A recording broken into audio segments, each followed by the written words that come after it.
Assalamualaikum warahmatullahi wabarakatuh.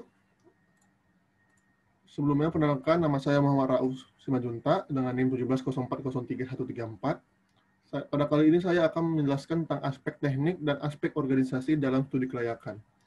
Pada kesempatan kali ini saya ditemani oleh teman-teman saya, Arya Kusuma dan juga Rival Radot. Oke, langsung saja. Pada kesempatan kali ini saya mengambil materi dari buku studi kelayakan bisnis, pendekatan integratif dari Bapak Sunarji. Kemudian ada studi kelayakan bisnis, buku pertama dari Bapak Safrijal Helmi. Oke, kita langsung aja masuk ke aspek teknis dan operasional. Jadi aspek operasi atau teknis juga disebut dengan aspek produksi. Hal yang perlu diperhatikan dalam aspek ini meliputi masalah lokasi, luas produksi, tata letak atau layout, penyusunan peralatan, pabrik, dan proses produksi termasuk pemilihan teknologi. Jadi tujuan dari aspek teknis atau operasi yaitu yang pertama agar perusahaan dapat menentukan lokasi yang tepat baik untuk lokasi pabrik, gudang, cabang maupun kantor pusat. Kemudian untuk yang kedua itu agar perusahaan dapat menentukan layout yang sesuai dengan proses produksinya. Kemudian yang ketiga yang dipilih sehingga dapat memberikan efisiensi. Yang keempat agar perusahaan bisa menentukan teknologi yang kelima, agar perusahaan bisa menentukan metode persediaan yang paling baik dijalankan sesuai dengan bidang usahanya. Kemudian yang keenam yang itu, agar dapat menentukan kualitas tenaga kerja yang dibutuhkan sekarang dan di masa yang akan datang. Kemudian kita masuk ke perencanaan. Jadi dalam perencanaan ada perencanaan produk. Jadi menurut Guto Sudarmo pada tahun 2001, dalam perencanaan produk yang akan dihasilkan perlu diperhatikan beberapa hal. Yaitu yang pertama itu ada atribut produk. Jadi atribut produk ini yaitu aspek teknis atau tangible aspek yang berkaitan dengan kemampuan teknis dari produk tersebut, misalnya keawetan sepeda motor. Kemudian ada posisi produk. Ini merupakan pandangan konsumen terhadap posisi dari berbagai produk yang ditawarkan perusahaan kepadanya. Ada produk yang berkenaan dan ada produk yang tidak berkenaan di hati konsumen. Ini dapat dianalisis dengan menggunakan analisis posisi produk. Kemudian ada siklus kehidupan produk atau product life cycle. Jadi setiap produk akan masuk dalam jangkauan hidup yang berbeda-beda. Ada produk yang masanya panjang, ada pula yang masanya pendek. Produk-produk yang bersifat mode memiliki siklus hidup yang pendek. Jadi daur hidup produk adalah masa hidup produk mulai dari saat dikeluarkan oleh perusahaan sampai dengan tidak disenangi lagi oleh konsumen. Kemudian ada perencanaan kebutuhan material atau sering kita dengar yaitu material requirement planning adalah suatu konsep dalam manajemen produksi yang membahas cara yang tepat dalam perencanaan kebutuhan barang dalam proses produksi sehingga barang yang dibutuhkan dapat tersedia sesuai dengan yang direncanakan. Jadi salah satu alasan mengapa MRP digunakan secara cepat dan meluas sebagai teknik manajemen produksi, terutama dalam lingkungan manufaktur, karena MRP menggunakan kemampuan komputer untuk menyimpan dan mengelola data yang berguna dalam menjalankan kegiatan perusahaan. MRP dapat mengkoordinasikan kegiatan dari berbagai fungsi dalam perusahaan, manufaktur seperti teknik, produksi, dan pengadaan. Kemudian kita masuk ke perencanaan fasilitas. Secara umum tujuan dari perencanaan fasilitas yaitu yang pertama itu menunjang tujuan dari organisasi melalui peningkatan material handling dan penyimpanan. Kemudian yang kedua itu menggunakan tenaga kerja dan peralatan, ruang, dan energi secara efektif. Kemudian yang ketiga meminimalkan investasi modal. Yang keempat mempermudah pemeliharaan. Yang kelima meningkatkan keselamatan dan kepuasan kerja. Jadi berdasarkan klasifikasinya, perencanaan fasilitas dibagi menjadi 3 jenis, yaitu perencanaan lokasi, perencanaan luas tata letak, dan kemudian perencanaan sistem material handling. Jadi perencanaan lokasi ini secara umum ya, secara luas, penentuan letak pabrik harus memikirkan pasukan proses itu sendiri serta keluaran proses. Jadi bagi pabrik atau perusahaan yang proses produksinya tergantung dari bahan mentah dalam jumlah yang besar, biasanya dibangun di dekat sumber bahan mentah. Untuk contohnya seperti kilang minyak dan pabrik coklat. Kemudian di lain pihak industri di lain pihak industri, yaitu mengkombinasikan berbagai bahan biasanya diletakkan dengan dekat pasar atau market base, seperti pabrik bir dan assembling kendaraan. Demikian pula perusahaan yang bersifat padat karya biasanya diletakkan di lokasi di mana upah rendah. Menurut Ma'arif pada tahun 2003, tujuan dari lokasi strategi ini secara garis besar adalah benefit dari lokasi yang terdiri dari efisiensi waktu, biaya yang minimum, kemudian cita perusahaan, keuntungan, dan kredibilitas.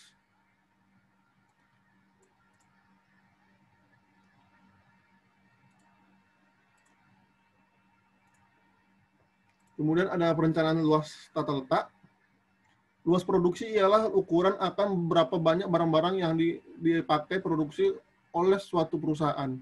Semakin banyak barang yang diproduksi, baik jumlahnya maupun jenisnya, semakin besar luas produksinya. Untuk menentukan luas produksi atau target produksi, ada banyak faktor yang diperhatikan, yaitu bahan baku yang tersedia tenaga kerja, kemudian ada dana juga untuk pembiayaan dan misalnya potensi pasar yang terbuka. Kemudian ada perencanaan sistem material handling. Material handling dapat diartikan sebagai menangani material dengan menggunakan peralatan dan metode yang benar. Perencanaan material handling merupakan suatu komponen penting dalam perencanaan fasilitas, terutama yang terkait dengan desain tata letak. Oleh karena itu, perencanaan tata letak dan perencanaan material handling selalu berkaitan satu sama dengan lain. Kemudian ada pengendalian produksi, yaitu ada konsep PDCA atau Plan Do Check Action, atau di dalam bahasa Indonesia menjadi PLTC atau perencanaan, lakukan, tindakan, dan cek. Yaitu merupakan sebuah model yang cukup terkenal dalam upaya peningkatan proses berkelanjutan dalam manajemen mutu yang biasa disingkat dengan CPI atau Continual Process Improvement. Model upaya peningkatan proses berkelanjutan atau CPI ini mengajarkan kepada berbagai organisasi untuk yang pertama, satu, merencanakan suatu tindakan, kemudian melakukan tindakan tersebut, kemudian ketiga, mengecek pelaksanaan sesuai dengan tujuan yang telah ditetapkan untuk mengetahui apakah tindakan yang telah dilakukan itu sesuai dengan rencana, serta kemudian sesuai dengan apa yang telah direncanakan.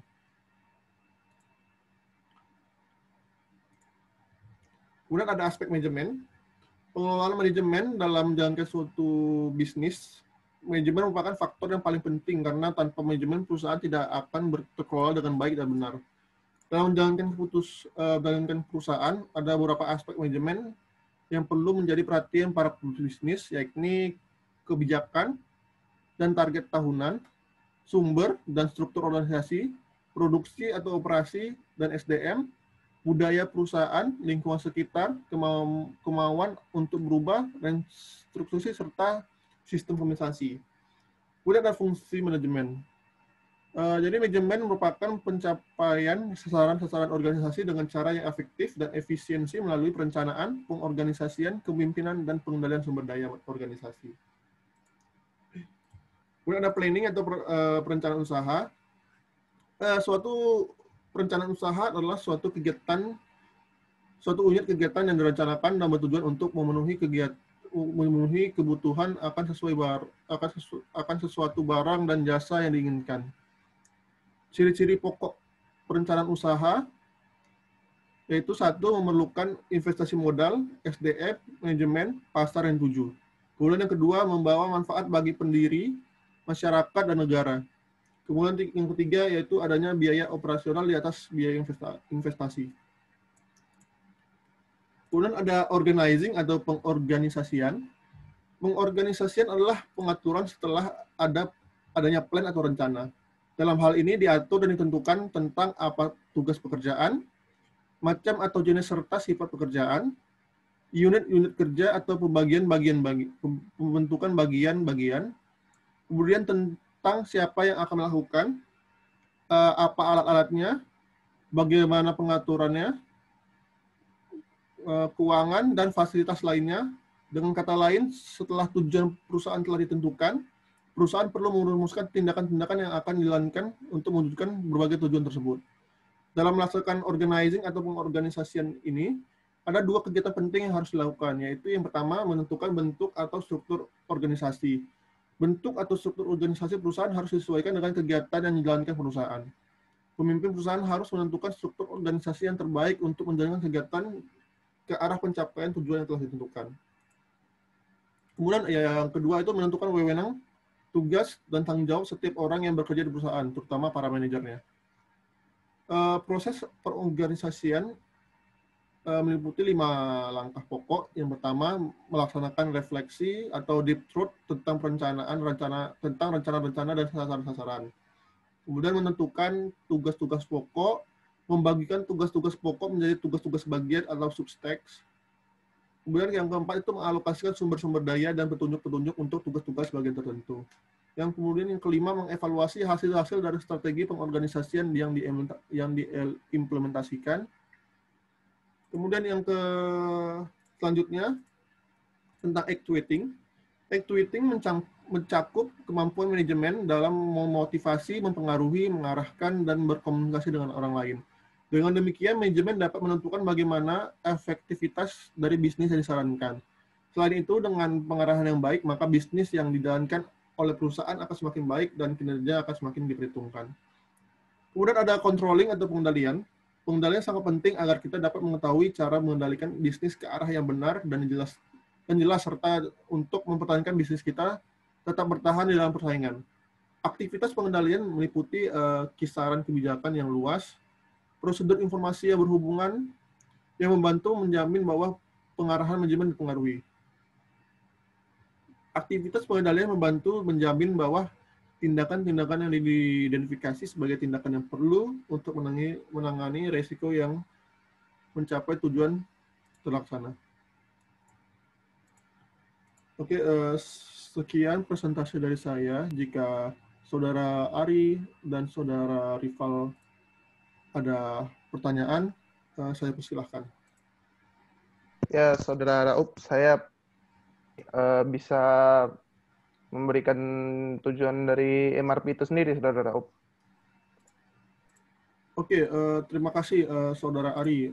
Tujuan MRP ya. Jadi secara umum untuk tujuan MRP itu yang pertama itu untuk meminimalkan persediaan. Jadi kemudian karena dengan menggunakan metode ini, pengadaan atau pembelian atas komponen yang diperlukan untuk suatu rencana produksi dapat dilakukan sebatas yang diperlukan saja, sehingga dapat meminimalkan biaya persediaan. Jadi itu tujuan pertama. Kemudian untuk tujuan kedua yaitu mengurangi risiko karena keterlambatan produksi atau pengiriman. Jadi MRP ini dapat mengidentifikasi banyaknya bahan dan komponen yang diperlukan baik dari segi jumlah dan waktunya dengan memperhatikan waktu tenggang produksi maupun pembelian komponen. Kemudian tujuan yang ketiga itu komitmen yang realistis. Dengan MRP, jadwal produksi diharapkan dapat dipenuhi sesuai dengan rencana, sehingga komitmen terhadap pengiriman barang dilakukan secara realistis. Kemudian yang keempat itu, kalau nggak salah, meningkatkan efisiensi. Jadi dengan adanya MRP ini juga mendorong peningkatan efisiensi karena jumlah persediaan, waktu produksi, dan waktu pengiriman barang dapat direncanakan lebih baik sesuai dengan jadwal induk produksi. Oke, mungkin itu tujuan dari MRP, Saudara Ari. Terima kasih, Saudara Raup, atas jawabannya. Oke, terima kasih, Saudara Ari, atas pertanyaannya. Mungkin ada pertanyaan dari Saudara Rival, saya persilahkan.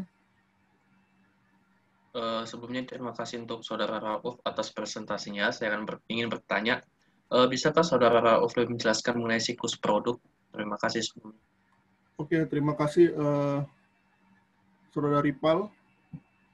Jadi dalam siklus produk ini ada juga terbagi dari 4 fase. Yang pertama itu ada fase perkenalan, kemudian ada fase atau tahap pertumbuhan, kemudian ada tahap kedewasaan, kemudian yang keempat itu yang terakhir ada tahap penurunan. Jadi di perkenalan ini perusahaan memperkenalkan atau melaunching produk untuk diperkenalkan kepada konsumen. Jadi untuk pertama kali itu banyak masyarakat yang tidak tahu kan. Jadi di tahap inilah perusahaan memperkenalkan, mempromosikan produk tersebut. Jadi di sini banyak perusahaan banyak menghabiskan biaya untuk promosi supaya produk lebih terkenal. Kemudian masuk ke tahap pertumbuhan. Jadi di sini ciri-cirinya itu mulai ada harga itu udah mulai tetap, kemudian laba juga semakin tinggi, orang sudah mengenal kan. Jadi di sini penjualan juga meningkat secara tajam, biaya produksi per unitnya turun. Kemudian ada tahap kedewasaan. Jadi tahap ini menunjukkan adanya masa kejenuhan di mana konsumen sudah mulai bosan, sehingga akan sulit untuk meningkatkan penjualan tersebut. Hal ini jadi dari pertumbuhan meningkat tajam penjualan, kemudian di sini sudah mulai tetap atau mulai menurun. Kemudian ada tahap penurunan, ini yang terakhir. Pada tahap ini masyarakat sudah tidak menyenangi produk tersebut sehingga penjualan akan merosot tajam. Begitu Saudara Rival. Baiklah, terima kasih untuk jawabannya Saudara Rauf. Oke, terima kasih Saudara Rival dan Saudara Ari. Jika tidak ada pertanyaan lagi, mungkin saya persilahkan kepada saudara-saudara yang ingin mempresentasikan materinya. Saya persilahkan. Baik, terima kasih untuk waktunya. Di sini saya Rival Radot R, NIM 1704034145 akan mempresentasikan PowerPoint saya. Untuk Saudara Rauf dan Saudara Arya, apa suara saya terdengar jelas? Kedengaran, sudah nampak juga slide-nya. Oke, di sini saya akan menjelaskan mengenai aspek organisasi dan teknik dalam studi kelayakan. Yang pertama, kita akan masuk dalam aspek organisasi. Pengertian dari organisasi itu sendiri adalah susunan dan aturan dari berbagai bagian orang dan sebagainya, sehingga merupakan satu kesatuan yang teratur. Jadi, paling tidak definisi dari organisasi itu terdiri dari orang atau sekumpulan orang, kerjasama, dan tujuan bersama. Jadi, aspek organisasi itu salah satu aspek yang vital dalam sebuah usaha atau bisnis. Jadi, kalau nggak berjalan secara baik organisasinya, maka bisnis tersebut dianggap juga gagal. Ada kaidah-kaidah atau aturan itu sendiri tergambar jelas melalui fungsi-fungsi manajemen atau organisasi berikut. Yang pertama adalah perencanaan atau planning. Perencanaan adalah proses untuk menemukan kemana dan bagaimana suatu usaha akan dijalankan. Yang kedua ada pengorganisasian atau organizing. Pengorganisasian adalah proses untuk mengelompokkan kegiatan-kegiatan dalam unit tertentu agar jelas dan teratur sesuai dengan tanggung jawab dan wewenang si pemegang unit. Yang selanjutnya adalah kepemimpinan atau leading. Kepemimpinan adalah proses yang meliputi pemberian motivasi, pengaturan orang, pemilihan saluran komunikasi, dan penyelesaian konflik. Yang selanjutnya adalah pengawasan atau controlling. Pengawasan adalah proses untuk mengukur, menilai, dan mengevaluasi hasil pekerjaan agar tetap sesuai dengan rencana awal dan mewariskan berbagai penyimpangan selama proses pelaksanaan kerja. Yang selanjutnya, Gibson dan teman-teman mengemukakan 5 aspek yang digunakan sebagai kriteria organisasi dalam sebuah bisnis. Yang satu adalah produksi, itu kemampuan untuk menghasilkan produk yang dibutuhkan oleh lingkungan ataupun permintaan pasar. Yang selanjutnya efisiensi, itu menunjuk pada pengukuran yang berkenaan dengan penggunaan sumber yang langka. Jadi efisiensi itu bagaimana memaksimalkan input untuk menghasilkan output. Yang selanjutnya adalah kepuasan. Kepuasan itu menunjuk pada keberhasilan organisasi dalam memenuhi kebutuhan apa yang dirasakan oleh para anggota dan juga kepuasan bagi para pemakai barang dan jasa yang dihasilkan. Jadi kepuasan ini bagaimana treatment daripada organisasi tersebut terhadap anggota organisasinya ataupun konsumen yang menerima produknya. Yang selanjutnya adalah kemampuan adaptasi. Kemampuan adaptasi adalah kesanggupan organisasi melakukan perubahan sesuai dengan tuntutan keadaan. Selanjutnya adalah pengembangan organisasi. Pengembangan organisasi adalah kriteria atau efektivitas yang menunjukkan kepada kemampuan organisasi untuk memandang jauh ke depan dan melakukan investasi dalam rangka mempertahankan hidup dan mengembangkan usaha organisasi. Kriteria pengembangan lebih menekankan pada upaya organisasi dalam jangka waktu panjang. Yang selanjutnya adalah aspek teknik. Aspek teknis merupakan lanjutan dari aspek pemasaran. Jadi, kalau seandainya kita dalam rancangan studi kelayakan bisnis ada berbagai aspek. Nah, setelah aspek pemasaran itu masuk ke aspek teknik. Jadi, kegiatan ini timbul apabila sebuah gagasan atau usaha atau proyek yang direncanakan telah menunjukkan peluang yang cukup cerah sesuai dengan permintaan pasar. Penilaian kelayakan terhadap aspek ini sangat penting dilakukan sebelum perusahaan dijalankan. Kenapa penting? Karena aspek teknis menyangkut hal-hal yang berkaitan dengan teknis atau operasi, sehingga apabila tidak dianalisis dengan baik, maka akan berakibat fatal bagi perusahaan dalam perjalanannya di kemudian hari. Produk dapat dikatakan layak secara teknis jika produk dapat diterima dan diproduksi secara massal dengan mudah. Jadi, bagaimana meningkatkan efisiensi dan efektivitas dalam sebuah proses operasi di dalam sebuah bisnis. Jadi itu fungsi aspek teknis. Secara umum ada beberapa hal yang hendak dicapai dalam penilaian aspek teknis, yaitu satu, agar perusahaan dapat menentukan lokasi yang tepat, baik untuk lokasi pabrik, gudang, cabang maupun kantor pusat. Yang selanjutnya adalah agar perusahaan dapat menentukan layout yang sesuai dengan proses produksi yang dipilih, sehingga dapat memberikan efisiensi. Ini untuk memanfaatkan material handling yang ada. Selanjutnya adalah agar perusahaan bisa menentukan teknologi yang paling tepat dalam menjalankan produksinya, guna untuk meningkatkan efisiensi dan efektivitas. Yang selanjutnya adalah agar perusahaan menentukan metode persediaan yang paling baik untuk dijalankan sesuai dengan bidang usahanya. Jadi bagaimana proses operasinya berjalan, jenis produk apa yang dihasilkan itu menjadi evaluasi kembali untuk menentukan metode persediaan. Karena setiap proses produksi itu memiliki metode persediaan yang berbeda untuk menghemat kos atau biaya. Selanjutnya adalah agar dapat menentukan kualitas tenaga kerja yang dibutuhkan sekarang dan di masa yang akan datang. Di dalam menyusun studi kelayakan bisnis, aspek teknis perlu dipertimbangkan dan diperhitungkan secara tepat dan benar. Karena kesalahan dalam menentukan aspek ini juga mengakibatkan perusahaan mengalami kegagalan. Banyak perusahaan yang telah jalan, namun aspek ini masih merupakan masalah yang memerlukan pencerahan karena kesalahan perhitungan aspek teknis secara tepat dan benar pada saat pendirian usaha, seperti tidak tepatnya lokasi perusahaan, terbatasnya bahan baku, besarnya ongkos angkut, tidak cocoknya teknologi yang digunakan, dan mahalnya biaya tenaga kerja, dan lain sebagainya. Itu adalah hal-hal yang terjadi bila aspek teknis diabaikan. Secara umum, ada beberapa hal yang tidak dicapai dalam aspek teknis yang sudah saya bahas sebelumnya. Mungkin sekian dari presentasi saya. Terima kasih untuk waktunya. Saya memberikan kesempatan untuk Saudara Rauf dan Saudara Arin untuk bertanya. Ya, terima kasih Saudara Ripal untuk saya ingin bertanya nih, mengapa perlu dilakukan analisis aspek teknis di dalam studi kelayakan nih, Saudara Ripal?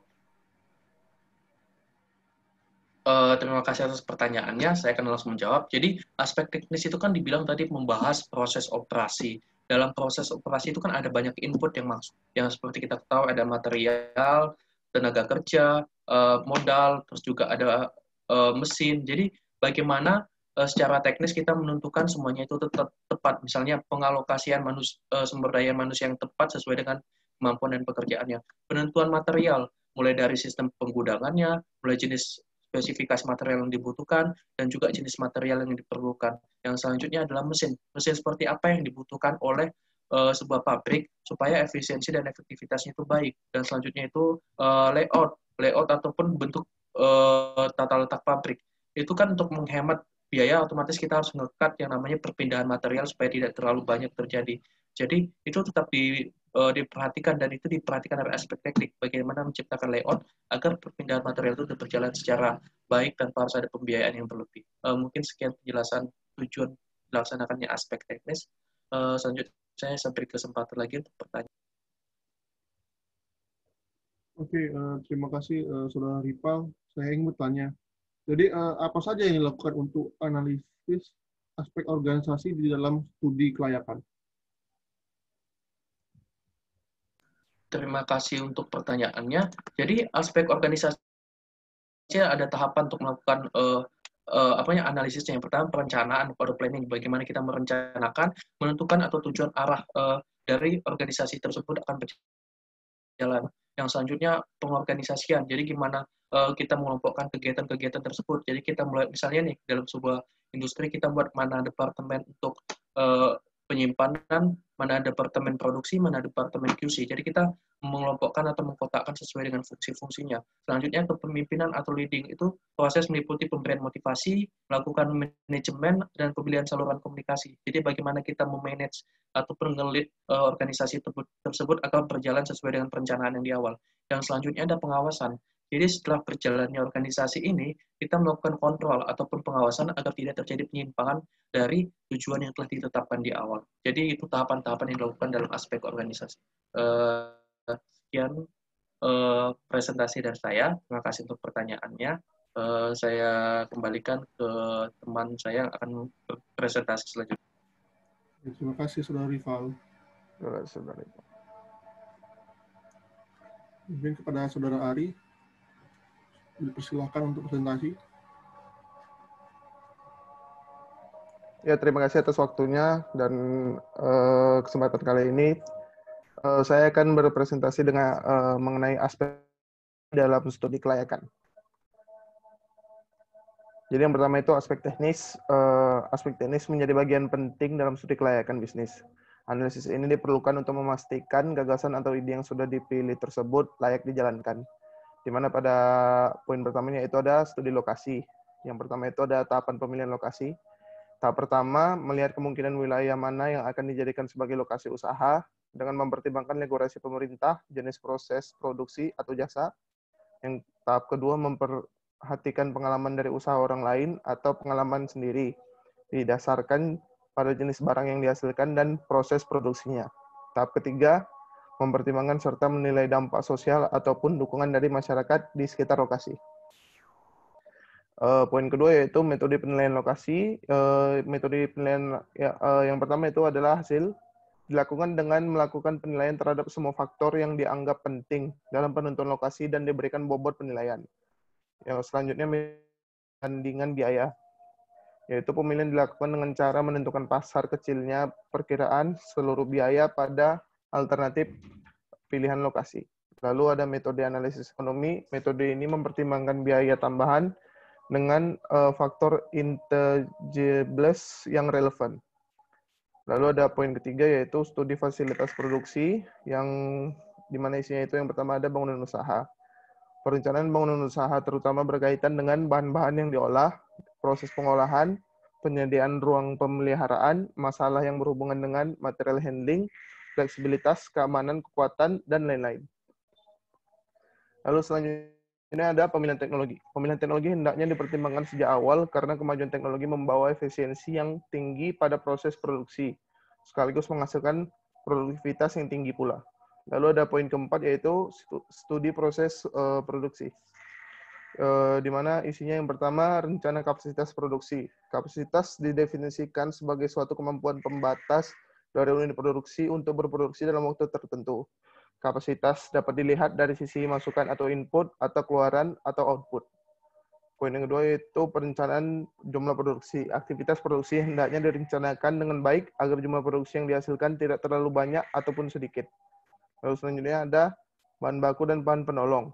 Studi mengenai bahan baku dan bahan penolong adalah penting untuk mengetahui apakah gagasan yang dipilih layak dari ketersediaan bahan-bahan tersebut. Lalu yang selanjutnya ada manajemen persediaan barang terbagi dua, yaitu permintaan yang independen, di mana sifat permintaannya tidak tergantung pada produksi barang yang lain, dan yang bersifat dependen, di mana sifat permintaan tergantung pada jumlah produk yang dibuat. Lalu kita masuk kepada aspek organisasi. Tujuan dari organisasi sendiri ini adalah menentukan struktur organisasinya, yaitu dengan menentukan seluruh tugas, hubungan antar tugas, batas wewenang, dan tanggung jawab untuk menjalankan masing-masing tugas tersebut. Atas dasar kegiatan-kegiatan itu, selanjutnya dapat disusun pola tetap hubungan-hubungan di antara bidang-bidang keputusan maupun para pelaksana yang mempunyai kedudukan, wewenang, dan tanggung jawab tertentu. Poin pertama kita masuk kepada desain struktur organisasi. Struktur organisasi formal disusun untuk mencapai tujuan organisasi dengan lebih variabel, efektif, dan efisien. Desain struktur organisasi ditentukan oleh faktor-faktor kunci sebagai berikut. Yang pertama itu ada strategi organisasi, yang kedua lingkungan, yang ketiga teknologi, dan yang keempat orang yang terlibat dalam organisasi tersebut. Lalu kita masuk kepada poin proses desain organisasi. Proses desain organisasi dapat dimulai dari bawah ke atas atau dari atas ke bawah. Dengan prosedur penetapan dari atas ke bawah, tujuan organisasi diterjemahkan menjadi tujuan-tujuan khusus sebagai sarana pencapaian akhir yang diinginkan. Lalu kita lanjut pada poin elemen-elemen umum pada organisasi. Yang pertama itu ada the operating core, ada strategic apex, middle line, technostructure, dan detail support, dan support staff. Lalu kita masuk kepada bentuk-bentuk organisasi. Dalam praktiknya, bentuk-bentuk organisasi disesuaikan dengan bidang usaha yang dijalankan, kemudian juga disesuaikan dengan kebutuhan organisasi itu sendiri. Lalu ada bentuk-bentuknya. Organisasi ditinjau dari jumlah pimpinan puncak dapat dibedakan. Yang pertama A, organisasi memiliki pemimpin puncak yaitu 1 orang, dan B, organisasi yang mempunyai pimpinan puncak lebih dari 1 orang atau dewan.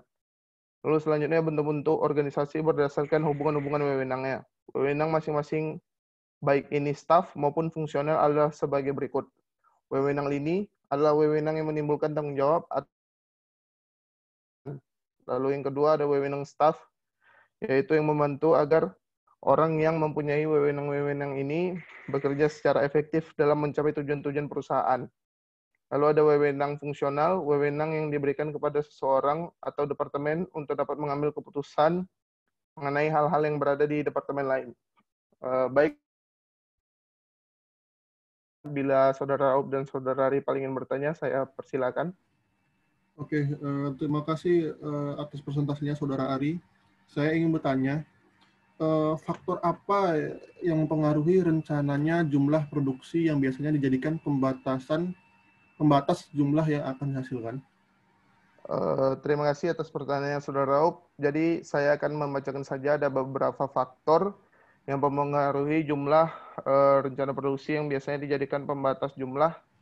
Yaitu yang pertama yaitu permintaan, yang kedua itu ada kapasitas pabrik, lalu yang ketiga ada suplai bahan baku, yang keempat itu ada model kerja, dan yang terakhir adalah peraturan pemerintah dan ketentuan teknis lain. Saudara, mungkin dari Saudara Ripal ingin bertanya. Oke, terima kasih Saudara Ari.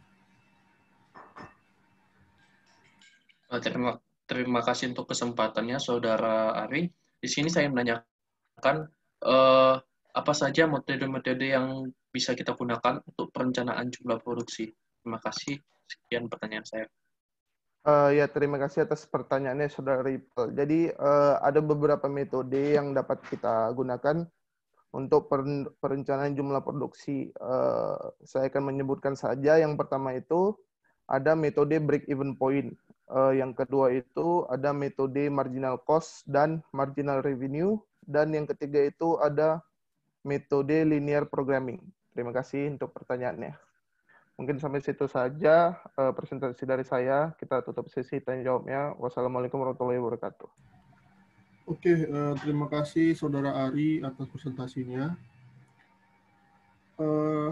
Demikian materi tentang aspek teknik dan aspek organisasi dalam studi kelayakan. Lebih dan kurangnya kami mohon maaf. Kami ucapkan terima kasih. Wassalamualaikum warahmatullahi wabarakatuh. Waalaikumsalam warahmatullahi wabarakatuh.